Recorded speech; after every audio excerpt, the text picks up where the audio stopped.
kufanya biashara kwa mwanaume yoyote, kijana unayenisikiliza, ni swala la lazima. Swala la wewe kufanya biashara ni la lazima. Yani ulimwengu tulionao, au tubadilishe neno, baada ya kutumia biashara tuseme swala la uzalishaji. Sababu mtu mwingine anasema kama hivi, wewe upo studio, nitafanyaje biashara? Hakikisha pesa unayopata inaongezeka, inazalishwa. Unafanyaje? Kama huna muda au uwezo, sio watu wote wanaweza kufanya biashara.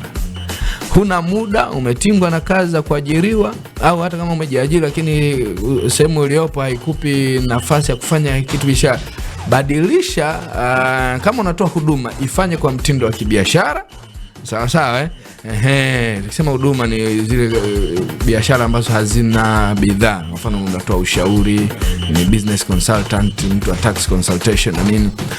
Lakini kama wewe umetingwa sana lakini una mshahara unapata, hakikisha ile fedha unayopata, mshahara unaopata, unatenga percent fulani kwa ajili ya kuwekeza sehemu ambayo pesa yako itazalishwa, itaongezeka. Kwa hiyo utakuwa unafanya biashara kwa mtindo wa watu wengine kufanya biashara kwa kutumia pesa yako.